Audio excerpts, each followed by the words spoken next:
This is a deep dive into the AlphaFold 3 algorithm. I have another video where I talk about the sort of generals of that algorithm and also the AlphaFold 2. So I'd recommend you watch that instead if you just want to have a general idea of how the algorithm works. But this video, we're going to be going right down into the specifics. So you've been warned. All right. So the problem that AlphaFold 3 is trying to solve is slightly different from AlphaFold 2. So instead of just being about protein folding, it's about these different types of molecules. So proteins, DNA, RNA, and ligands, which are like small molecules. So it's possible to describe each of these quite simply. So for example, proteins, you can just describe them by saying which amino acids they have in sequence. Amino acids are also called residues. So when you describe a protein, you could just mention what each of the residues is, and that would be a perfectly good way to describe the whole protein. However, these amino acids are not going to just stay in one long line. Instead, when they're put into an environment like water, they're going to fold up in different ways. And so the protein folding problem is about trying to understand the way that protein is going to fold. But AlphaFold 3 does much more than just protein folding.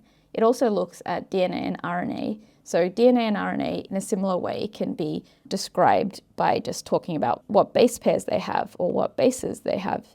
And the sequence of bases is enough to tell you what the overall molecule is, but that doesn't tell you what shape the molecule might fold into, and it doesn't tell you what will happen when, for example, a protein interacts with a DNA, and the protein may bind to certain sites of the DNA and may alter the function of that DNA. Similarly, we're quite interested in how ligands can interact with all of these as well and act as drugs that will maybe potentially fix certain misbehaving molecules. The idea of AlphaFold 3 is that if you have several proteins and DNA strings and RNA and maybe some ligands in there, and you want to see how all of those are going to interact together and what the overall structure of that complex is, you can put all of them into this algorithm and you can get out their full structure. We input these molecules in tokens. So for example, for proteins, it's the sequence of amino acids. For DNA, it's the base pairs. For RNA, it's the bases. And for ligands, it's each individual atom, besides hydrogen atoms, which we forget about. In fact, for this entire algorithm, we're just going to pretend that hydrogen atoms do not exist. All right, so this is what the overall algorithm is going to look like. And I've broken it up into 3 parts. The first part is inputting those sequences and then using these searches to figure out more information about those sequences and combining all of that information together in this input embedder. The next bit of this algorithm is the main bit of processing for this pair and single representation. And you can see that this is the main block of the algorithm because this has the most amount of compute going into it. But the next part is also very important. So this is the diffusion. Once we have a well-updated pair and single representation after they've gone through all of this, you want to turn that into information about, well, what does this molecule or set of molecules look like? Where exactly are the atoms? That's what the diffusion module does. It takes the processed information in the pair representation and the single representation and it outputs this structure. There's also this confidence module in here, which then tells us how confident we can be about that structure and various parts of it. Overall, these are the 3 bits of the algorithm. So we're going to go through each of them in turn. I've also copied and pasted here the main inference loop. So this is just the written version of that diagram. As you can see, in the end, it's not very complicated and it does break up naturally into 3 parts. All right, let's go to the first third of the algorithm then. So that's the inputs and the embedding of those inputs into features. So some of the features, like these ones, are just already there, and some of the features we get from searching. And we'll talk about these features first. So these are the ones that we already know about the molecules as we're going in. So one thing we know is we know exactly what the sequences are. So in other words, we know the sequence of tokens, whether that's for a protein where the sequence of tokens is the amino acids, or if it's a DNA, then that sequence of tokens will instead be the base pairs. But we might potentially have a complex where there's a protein and there's a RNA and there's a DNA, and maybe there's another protein, and then maybe there's another ligand, whatever. There's a lot of things going on. And here, there's not just like one sequence, right? There's several sequences. So to deal with this, we have two things. Firstly, this marker that just tells us, are we talking about a token that's inside of a ligand, a protein, or an RNA or a DNA? And then we have another marker which tells us which chain are we talking about, the first protein, the second protein, etc. And then after that, we have something that tells us, okay, for this given token, what type is it? So which base pair is it in this case? So that's what these token level features are trying to do. It's just trying to tell you what are the tokens and what molecule are they coming from. Next, all of these features are going to come from the searches. So the first search we're going to talk about is this conformer generator. For each token, we're going to look up a thing called the conformer. So let's say our token here happens to represent an amino acid. Then the conformer will tell us what is the sort of standard positions for all of the atoms inside of that amino acid. Now you might be thinking, there is no such thing as the standard position for all of those atoms because certain bits of that amino acid have degrees of freedom, like for example, some of the bonds can rotate. And so that means that there are different positions that the atoms can take. But the conformer will be like one standard position. Looking up the conformers for each token is really useful because inside of a particular token, the positions of the atoms are actually fairly constrained. But you might be wondering, positions relative to what? If these are all tokens, and these are the atoms inside of one of those tokens, the conformer positions for them, then where are you going to say the positions are? Like, are you going to talk about them relative to the other tokens? No, of course not, because you don't yet know how the other tokens are going to be arranged. And you don't know how each of these tokens are going to be rotated relative to each other. You don't know if there's going to be translations. Instead, you just give the position relative to some center point inside of that token, and you're going to assume some particular rotation. That's not going to matter too much because later on, when we actually use these positions and things, we are going to apply random rotations and translations to them. So the exact coordinate system that you use here doesn't matter. The next set of features is something that comes from genetic search. That's using the evolutionary history of, let's say, a particular protein to figure out how that protein might fold. We'll talk about that one a little bit later. But the last search I want to talk about is template search. This is looking for sequences that are similar who have known structures. So you might have, for example, certain proteins that overlap quite a lot. There have to be at least 10% overlap with the protein that you actually want, and you know the structure of this protein. So you can look up several templates. I think it was up to 4 that are allowed in here. So these known structures are going to be used as a sort of starting guess. And you'll see that they actually do form a fairly big part of the input of the initial pair embedding. All right, so now I want to talk about how you originally create the single embedding and the pair embedding. Firstly, what are these?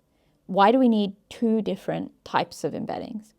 So the single embedding is just trying to figure out some information about each token. In each of the token positions indexed by I, there will be some amount of information about that token.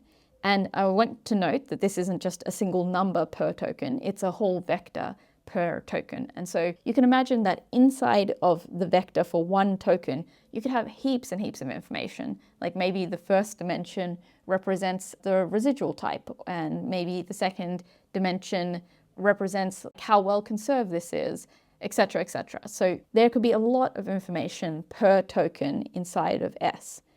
But then what is this Zij, like the pair representation?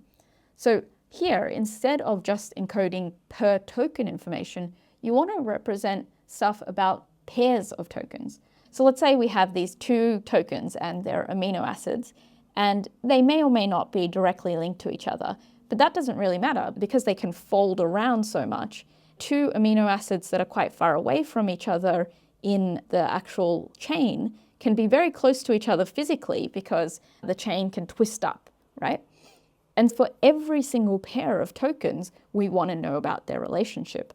And that is what is inside of Zij. So if I say I have token I and j and I want to know their relationship, I look inside of here in the ij position, and there will be a vector that represents all of the information about this pair.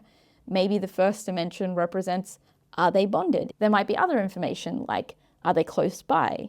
Do they have the same charge? Like all kinds of information about the pair of them. It is truly a strange thing that AlphaFold keeps up both a single representation and a pair representation throughout the algorithm. But while I think that in AlphaFold 2, the single representation was perhaps more important because a lot of the evolutionary data goes into here, I think in AlphaFold 3 that the pair representation has become quite a bit more important. We'll talk about that afterwards. But anyway, in this first bit of the algorithm, we're going to have to initialize them using what we have from our features. But actually, there's a very sensible way to do this. Remember, some of the features that we talked about were per token features. For example, they just tell you what's the type of this token, which chain does it belong to, etc. And those are clearly the kind of things that need to go into SI. Whereas some of those features are per pair features. So here's one I didn't really talk about too much, but this token bonds, it tells you whether there's like a known polymer ligand or ligand-ligand bond between token I and J. And that's obviously something that should be going into here when we initialize it. So what the first bit of the algorithm does is it initializes SI using all of the per token and also per atom features. So these per atom features have mostly come from the conformer search. So for example, the ref positions, which element are these atoms, etc. So inside of each token, there may be several atoms, but you can average them or in other ways aggregate that information about all of the different atoms inside of that token together and put it into SI for that whole token. So that's what this step does. So you use some attention mechanisms to do this, but you just fold all of those features in some way. Then Sij is made from a copy of Si and Sj and just added together with these linear layers. By the way, linear no bias, I found this a bit confusing, this notation, but really all this means is take Si and apply a linear transformation to it. So just multiply it by a matrix. The no bias bit just means you're not going to add a bias term. And of course, the weights of these two matrices are going to be learnt parameters. All right, so that's how you originally make Zij, just from Si and Sj. But of course, you want to encode all of the other features that we know that are about I and J together. So that's what these two bits are doing. Now that we've made an initial pair embedding and single embedding, we're going to go on to the main module of this algorithm. But there's three parts to it. There's the template module, the MSA module, and the pair former. Now the pair former, I would say, is like really the main processing. But this template module and MSA module are actually mostly there to process the information that came from the template search and the genetic search. Because remember, the conformer information, which was the per atom information, like where is each atom, has already been inputted here and been used to make this pair and single representation. We don't have to worry about this one too much anymore. The genetic search, though, very little of that information, only a few of those features actually were inputted here. So the majority of that processing is going to happen in the next bit. And same with the template search. You can see that the features that we found from this template search haven't been inputted at all into the pair and the single representation. So the first order of business here is just to input those properly.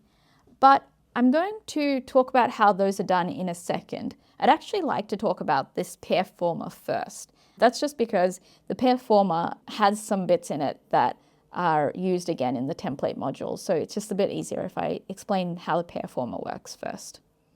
All right, so here's the pair former. As you can see, it says 48 blocks here. So we're going to do this processing 48 times. This is the module with the most blocks and with the most compute going into it. So it is a very important module.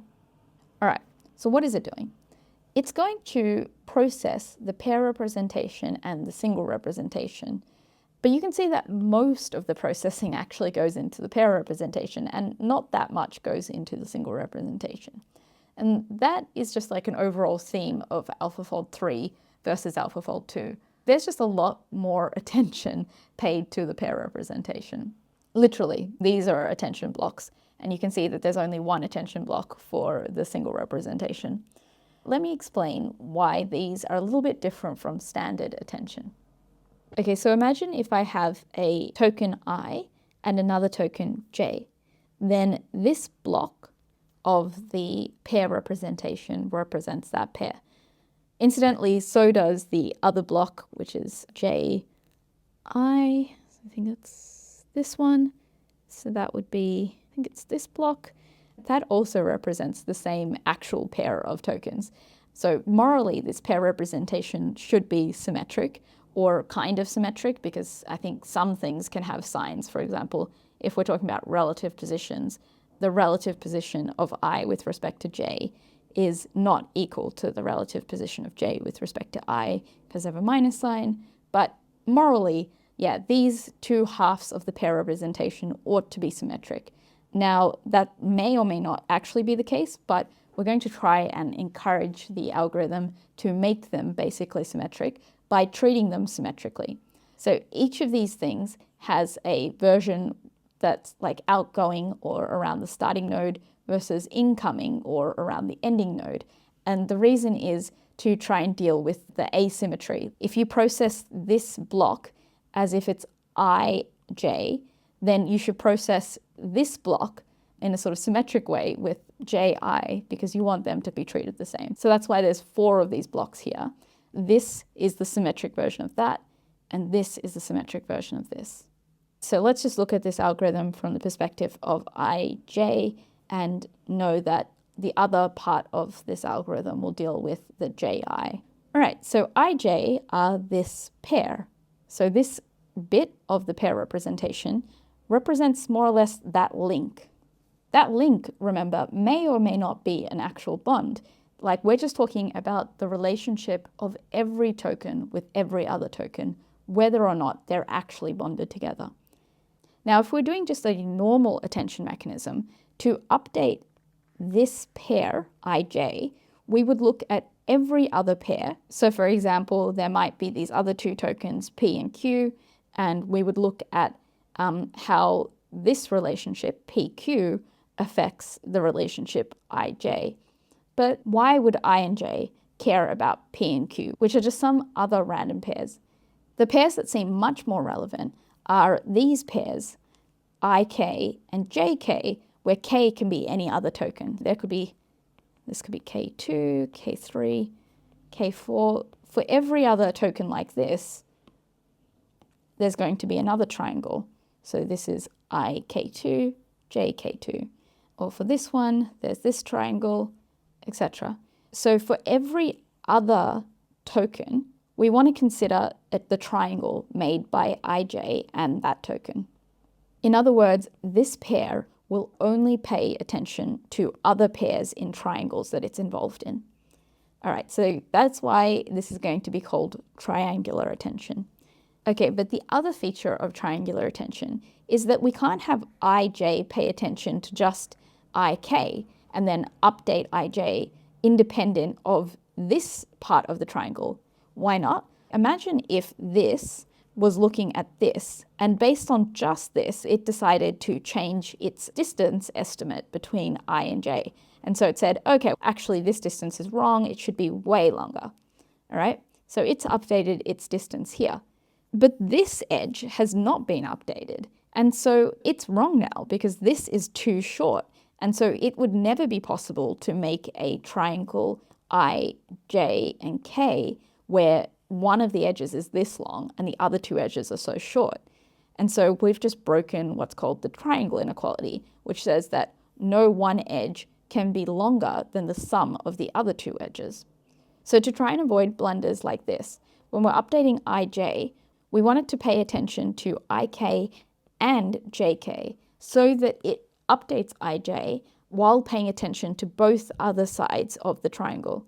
And remember, at the same time, we're looking at different k's as well. So there are all these other k's. And you're going to, when you update ij, look at the triangles that these form, and you're going to make sure that this is also paid attention to. So to try and put it back into the language of the usual attention mechanism, this query will pay attention to this key and update by a certain value according to that key. And then it will pay attention to this key and update according to the value of that key, etc.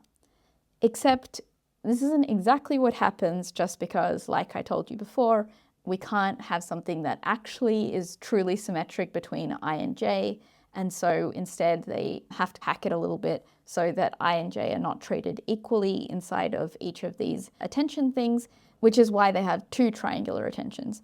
They have one that sort of deals with ij, and then they have another one that deals with ji. So that's the attention mechanism that happens for the pair representation. Now, the single representation also has one attention mechanism, but you'll see here that there's this arrow coming in from the pair representation into this attention mechanism. Why is that? Let's look at the single representation again. So each of these blocks represents a particular token. So this represents the token I, and this one represents j. And now what an attention mechanism does is it says, okay, I want to update I, and I want to do it by paying attention to every other token, including the token j.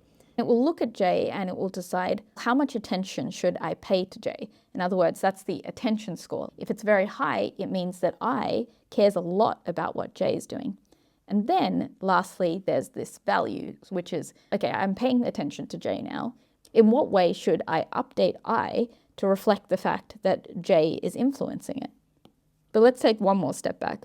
Why would I ever pay attention to j? Potentially because they might have a bond between them, or they might be close by, or they might be opposite charges, all kinds of things like that. But remember, that's exactly the kind of information that's inside of the pair representation. The pair representation is all about the relationship of I and j. And so if you want to decide how much I should pay attention to j, instead of learning a new attention pattern from scratch, why don't we just get the attention pattern pretty much straight from the pair representation? And so that is what happens inside of this attention mechanism. Instead of calculating a key and a query and using that to get an attention score, the attention score is just a linear transformation of the pair representation. And then there's a value matrix as usual. And so that's the way in which the pair representation influences the single representation here. As you can see though, inside of this block, there is no way for the single representation to influence the pair representation. So that is something that only happens inside of the MSA. So we'll talk about that in a second. But first, let's talk about the template module, because the template module is actually very much based on the pair former. Okay, so remember that out of the genetic search, we got several templates, or structures basically, that were plausible. And they might have only been for certain parts of the sequence, or they could be for the entire sequence, but there are certain structures we have. So this template module is used to update the sort of initial pair representation. So for each one of these structures, we're just going to take all of the information inside of that structure and then put it into the original Zij, and we're going to call this new thing Vij for that particular structure. So we can call this Vij1, there's going to be a Vij2, Vij3 and 4. Then we're going to take each one of these Vijs and we're going to put it through the pair former, and we're going to end up with an updated Vij. Finally, we're going to take all of those updated Vijs and average them out and put them all into the actual Zij. And that's it. That's the template embedding. And you can see here that this does nothing to the single representation, which makes sense because the template embedding is all about the relationships between tokens. So it's all about how token I is affecting token J, like how far apart are they relative to each other, how are they rotated relative to each other. All of that information that's inside of these structure guesses, that's what you want to be putting in to the pair representation. You don't need to put them into the single representation. Mind you, even though we are putting this information into something like the pair former, we're only doing it for 2 blocks versus 48 blocks. All right, so the last bit of the main part of the algorithm is this MSA module. This is the module that is going to deal with the evolutionary history. Now, it is so strange that the MSA gets shunted into such a small part of AlphaFold 3. In AlphaFold 2, it was a very important part, and that's because the information inside of it, the evolutionary history, was thought to be extremely important. But in AlphaFold 2, it's weirdly de-emphasized. The MSA module is the only part of the algorithm that is going to see the entire MSA. So what is the MSA? Imagine that I have some sequence, and I'm going to again just be talking about proteins for now. Say I have this sequence of amino acids that are going to form my protein that I'm interested in, and I have a target species. So in this case, it's cats. Cats aren't the only species that have a protein very similar to this that has a similar function. There are loads of other species that have a similar protein, and their version of that protein may not be all that different. So maybe for fish, it's really similar, but it's off by just a bit. And maybe the version for worms is also quite similar, but again, this bit is off. If you keep seeing for all these different species that at this position, the amino acid here is random, then that could tell you a few things. Potentially, this amino acid is not all that important for the structure. Or you might see some other things. You might see that there's a lot of coevolution. For example, whenever this one changes, let's say this changes to a G here, then this one also changes, and this can become an A. So they're always changing together. If this one changes, that one has to change too.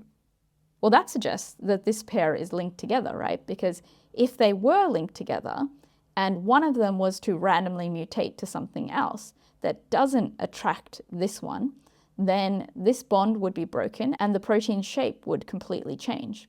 So in order to keep the same shape, you need to keep whatever's here attracted to whatever's there. And so that's why they evolve together.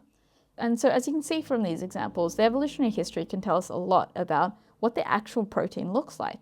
And that might be some data that we want to mine. However, I want to note that ligands don't have an MSA. And maybe potentially this is a bit of why AlphaFold has moved away from looking at this MSA in lots of detail, because not every molecule is going to have one of these. Let's talk about the MSA module and how that information does get used. Previously in AlphaFold 2, the MSA representation had what was called column attention and row attention.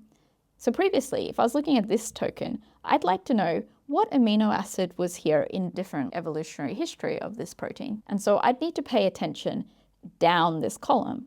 So that's why there was a column attention mechanism. So this spot in the MSA would pay attention to all of these other spots and would update accordingly. That column attention was very important because that was the attention mechanism that looked at the evolutionary history. But that attention mechanism is no longer there. Instead, it's replaced with this thing called the outer product mean. The outer product mean will take information from the MSA and put it into the pair representation. So which information will it take? Instead of a full attention mechanism, it's just going to take the mean down the columns, which, yeah, truly surprising. This is the only way that this evolutionary history is going to get used, taking a mean. On the other hand, this other attention mechanism is the one we've already talked about with the single representation. That's when you want to pay attention between two tokens. So let's say this token, this token.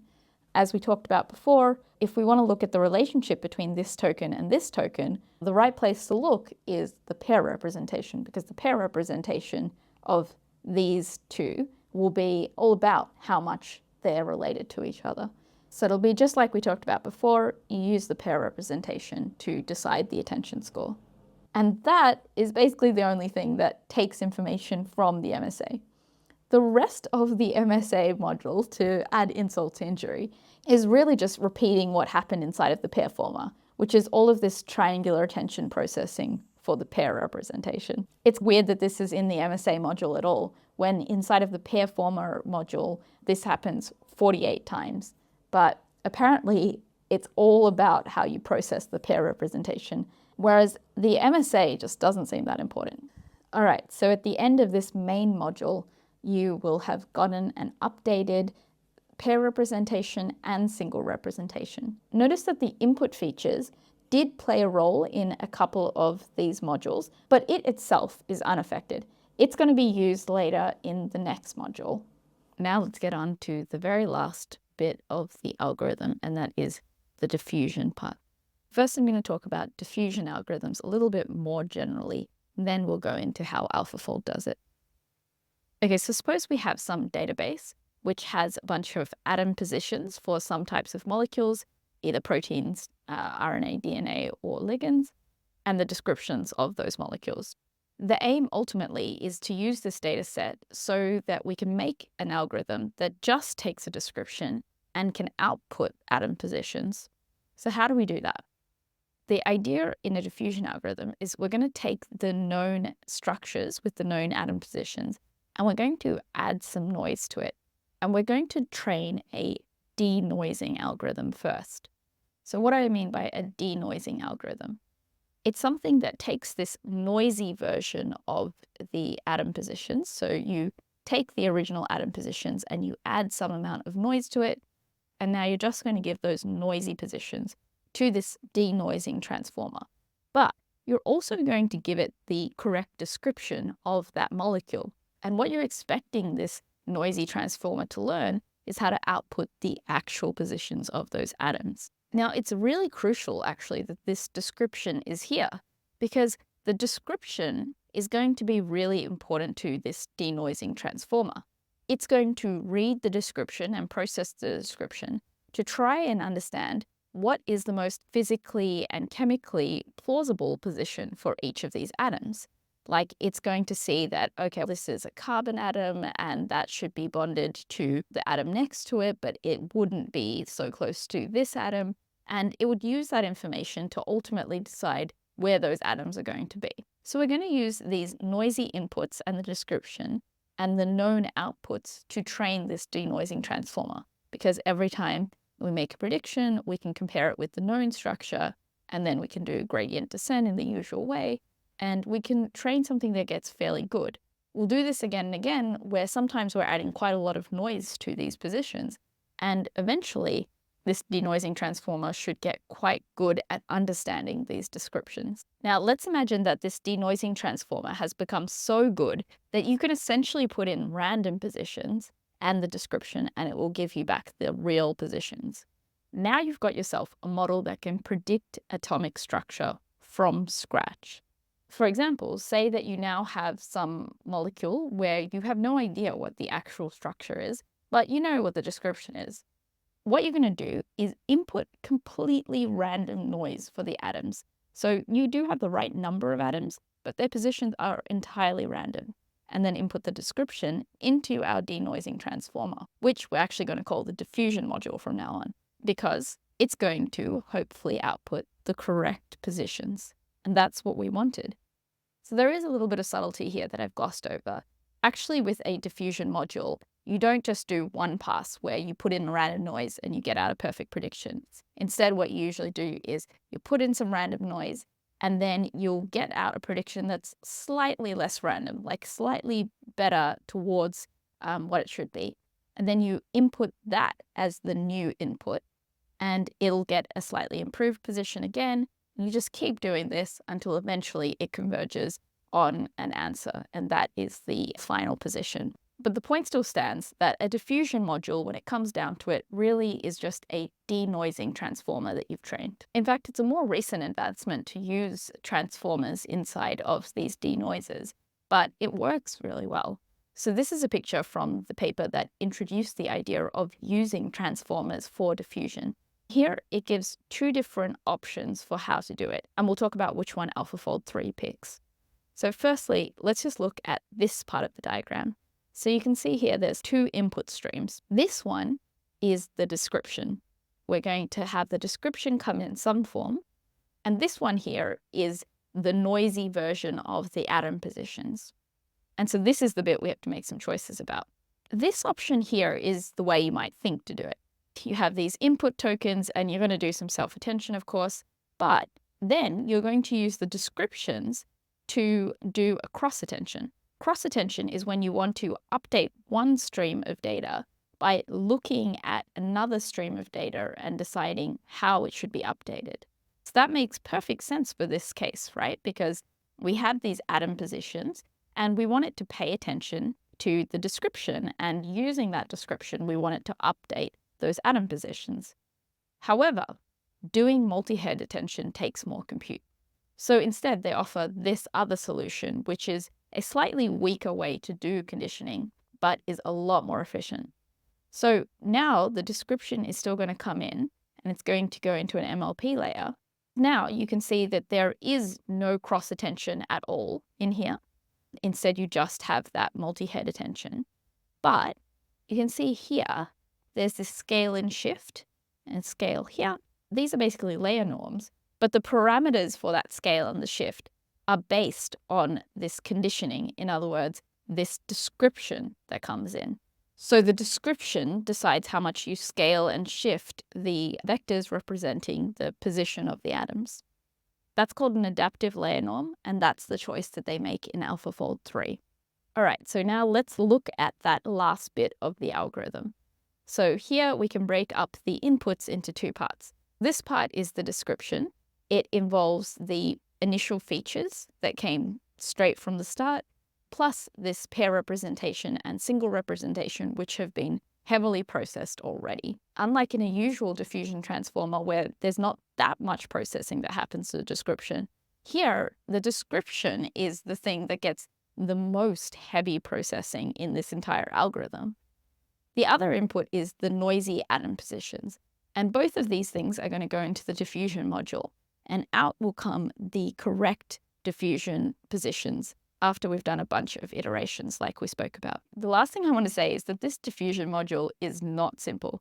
Like, you'd expect a few attention heads in there and that sort of thing, but actually there's a lot of processing that happens in this diffusion module at various different scales. So let's talk about that.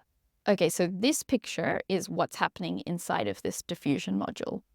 And you can see that the first thing that they decide to do here is even more pre-processing on those descriptions, and they decide to fold in some of the bits of the features again, because, I don't know, I guess it's useful, and they end up again with a pair representation and the single representation, as well as a couple of other things, which we'll talk about soon. They also do this thing where the input atoms, initially, they're completely random, but every time they go through this iteration, they also do a random rotation and translation.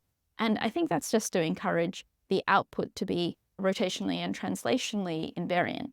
Unlike in AlphaFold 2, this kind of invariance isn't enforced in a heavy-handed way. It's just expected of the algorithm that it will learn it. So this stuff is all just pre-processing.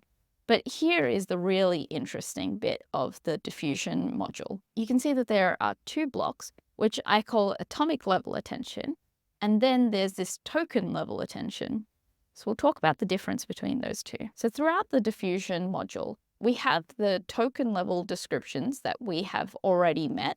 So there's the single representation and the pair representation, but there's also these other things that get introduced. So first I'll talk about these two. These are like the atom level equivalents of these. What I mean is this. Zij is about the relationship of two tokens, I and j. So potentially they're two residuals in a protein, and you're looking at how those two residuals interact with each other.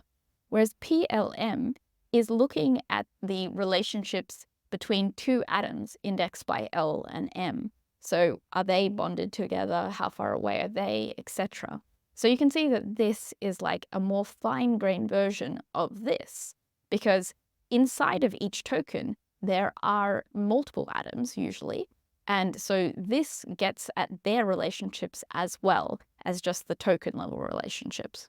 Similarly, there is a counterpart for the single representation. So remember, the single representation was about each token, and it was about the information that each token represented. It could have been the residual type, it could be certain features from the MSA, like how well conserved is this token across evolutionary history, etc. Now, CL is that sort of metadata, but on the atomic level. So for example, what element is this atom? And if it is a carbon atom inside of a residue, is it C alpha or is it C beta? That sort of thing. It also has the reference positions from the conformer put into it. So all the atom level data is in these two things, which are the twins of these token level things. But the new additions are these, QL and AI. So QL at the very end is going to be used to update the positions of the atoms. So while it's not exactly right, it's okay to think of this as like keeping hold of the information about how these atoms are going to be moved. So as you update QL throughout the diffusion module, you're updating where you think this atom is supposed to be. And AI is a similar thing. It's like, where is this token supposed to be? I'll get to why this is a good interpretation of those two elements in a second. But first, let's compare how atomic level attention looks from token level attention. In this diffusion algorithm, there are 3 steps where there is a attention-like transformer. There's this atom level one, and then this token level one, and then another atom level one. Let's first look at this token level one, since it's the most familiar to us right now. So what it does is it takes the current token level representations and it updates the token level position AI. So that's essentially what the atom attentions are going to do as well. You can see that this atom transformer is actually just the diffusion transformer, but where that one used AI, this one uses QL, and SI now becomes CL, and ZIJ becomes PLM. That's why I say these two representations are basically twins on different length scales. These 3 levels of attentions are just looking at the atom level, then the token level, then the atom level again. But there is actually one other major difference between them. In the atom level transformer, atoms are only allowed to pay attention to atoms that are nearby. That's enforced by this thing here. This is basically a mask where if these 2 atoms L and M are close by to each other, then this beta LM is just 0 and it doesn't affect anything. Whereas if L and M are further apart from each other, it's essentially negative infinity.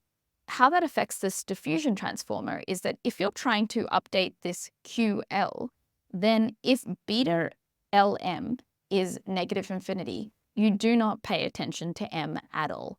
But if beta LM is 0, then you can pay attention to M. So in other words, if these 2 atoms are close by to each other, pay attention. But if they're not close by, don't pay any attention. This is in contrast with what happens at the token level, where beta ij is always just set to 0. And so any token can pay attention to any other token, no matter how far away they are. The main aim of doing all of that atom level and token level processing is to update this QL and AI. Now I'm going to justify what I said about these 2 things basically being the positions of the atom and of the token. So first we're going to update QL to take into account AI for its token. So if this atom is inside of a particular token, then look at its AI and use that to update QL. In other words, this step basically takes the positions of each token that are stored inside of AI and put them into the positions of each of the atoms. And then, to update the atoms' positions, you use QL in the end. Going back to this picture, what's happened is you start off with these random atom positions, you do all of this processing, and you make a slight update to each of those positions, so it's slightly better.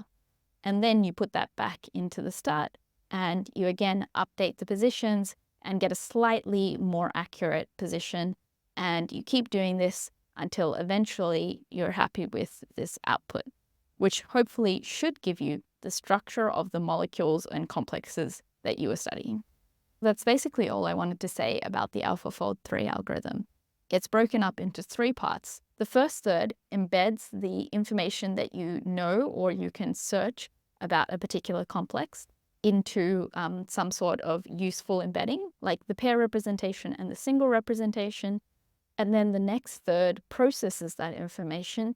And the last third uses that to train a denoising algorithm that can take random atom positions and the description coming from the rest of the algorithm and use it to iteratively improve the position predictions for each of the atoms inside of the structure.